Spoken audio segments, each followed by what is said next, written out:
What is up, guys? It's the PlayStation Peachy bringing you episode 2 of Let's Play Spyro the Reignited Dragon. In the last episode, we fully completed the Artisan Homeland. Yes, I see you over there, Nork. Oh, also, something I should mention real quick is that little map on the bottom left corner of the screen. That is actually a part of a feature from the original Spyro 2. They carried it over to the remakes of all 3 games. But now, we're going into Stone Hill. And Patapon Creeper will be joining us once again. Hello everyone, if you do these the kind, birds of a feather, now and forever, I am Patapon Creeper, and Spyro is also. And real quick, something interesting I found is that if you press circle during the load screens, Spyro will breathe fire, and if you press triangle or X, one of the two, Spyro will flap his wings. And I kind of had a little fun with that during the load times. And you can press one of the bumpers, he'll do his ninja roll in the sky. It's the ninja roll from Spyro 1 is now in all 2D games. So now you can dodge a lot better, and those skill points from Spyro 2, where you gotta ace the bosses, which was really a pain in the ass back in the days, is now easier thanks to the ninja roll. And now, here's Gavin. Watch the dragonfly, Spyro. His color indicates his power. When he eats butterflies, he stays strong. Like me. Sure. Is Spyro denying Gavin's strength? Or is he skeptical of Sparks' little butterfly thing? I can't tell. Stay strong, like me. Sure. And here's our next dragon, Lindar.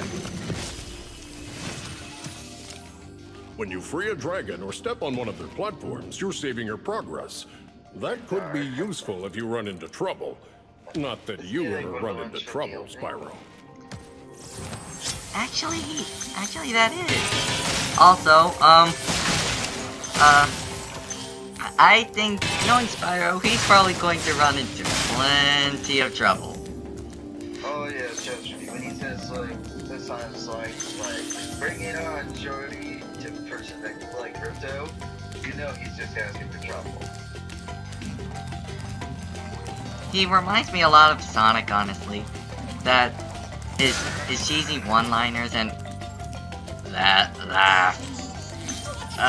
Yeah. Nothing as cheesy as Tag at the Power Jutsu. Tag's lines apparently seem by that person. Shake it! Woo! Oh yeah! Oh hey, here's our next dragon. Gildas. Spyro, my friend. How about a hint on gliding? You bet!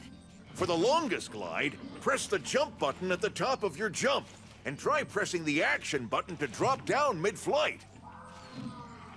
You know, you'd think they would have had the little hover, bring in the hover maneuver from the last 2 games in the trilogy. After all, this was remade along with the other 3. Drop down maneuver, not so much hover. Okay, then here's the last dragon, Aster, who also was from the intro. After you've freed all the dragons, pass through this fancy vortex thingamajigger. It'll take you back to the Artisan home. But first, let me tell you a story. No thanks. See ya! Wow, Spyro just ditched him. Yeah. He does that a lot with all these old people that sound like classic old people jokes. Thank you for releasing me, Spyro. And let me first tell you a story. No thanks, I'm gone. Also, One thing forget. They don't know how long I've been trapped in Crystal Spyro, and neither do I. Where are you again? I'm out of here. Also, if you heard that teasing, there's a thief nearby, and oh man, that teasing taunts me so. And there he is. Come back here with that egg. Not these guys again. I'm coming for you.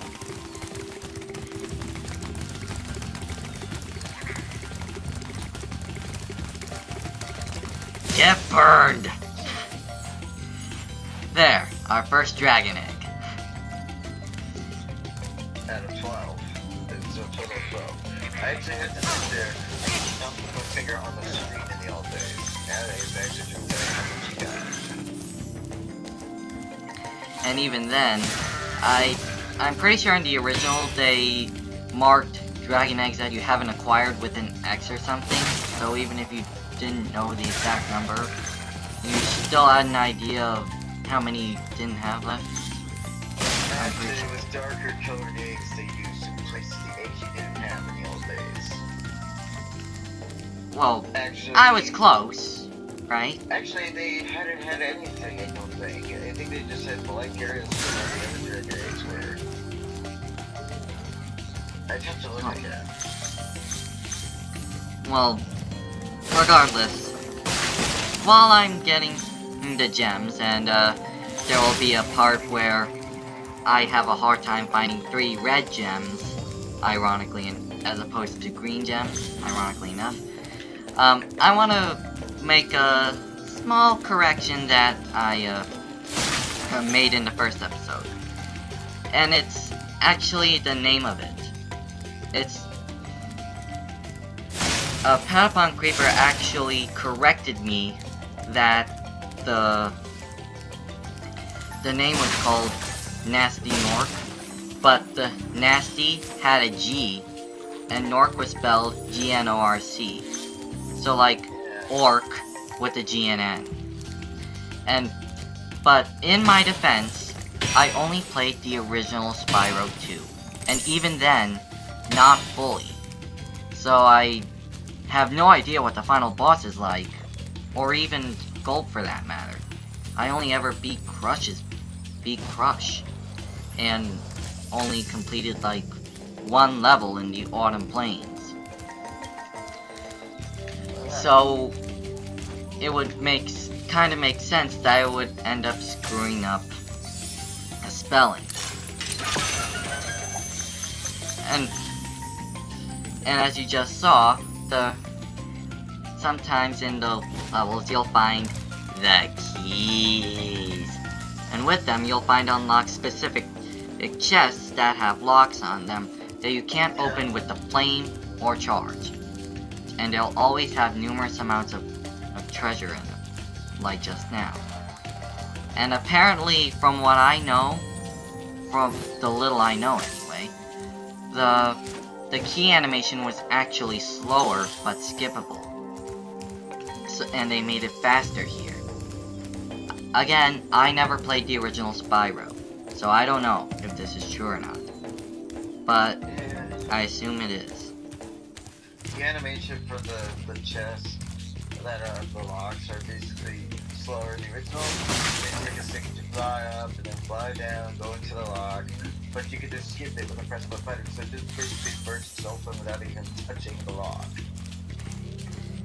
Oh, that's nice. Yeah.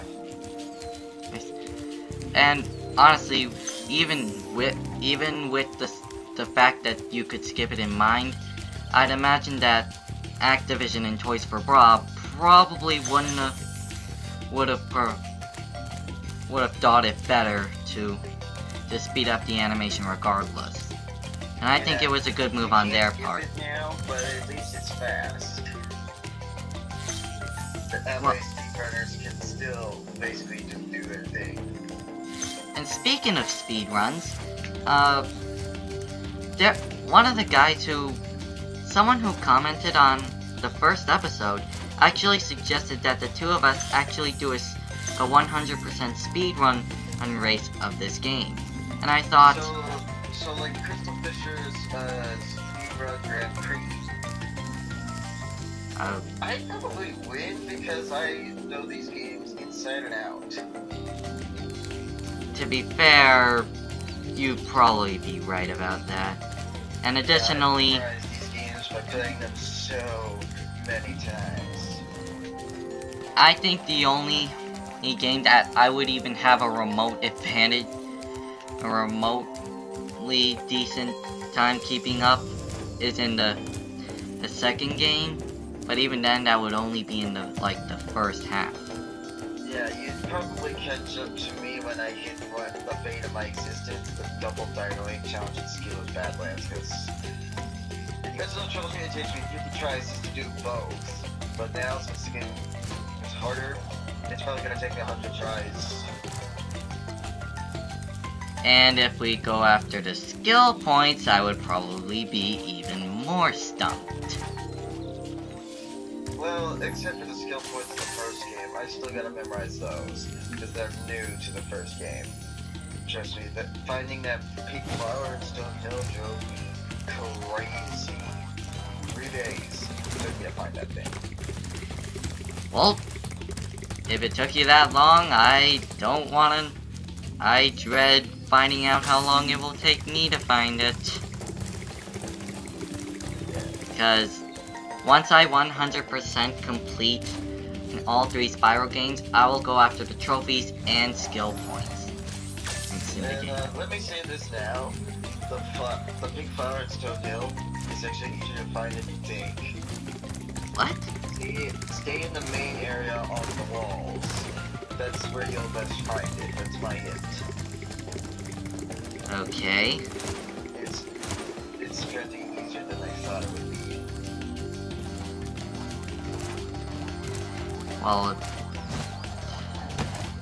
Well, if I have just as a hard time finding it as I did finding the last 3 red gems that I needed to find, and in that it took me like 3 to 5 minutes maybe, I might be in a good spot, but...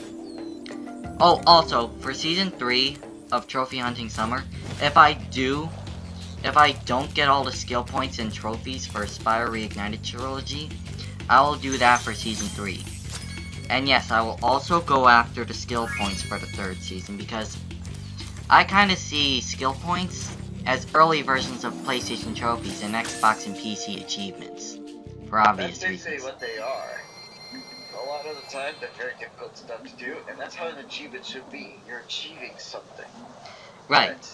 Because there's some things that are very simple. Yeah, like, there's, like, trophies in Overwatch where you have to get up to a specific level in skill. But then there's trophies like Cratered, where I spent over 70 hours trying to get, but I still don't have it. Oh, also... achievements out there for just starting the game.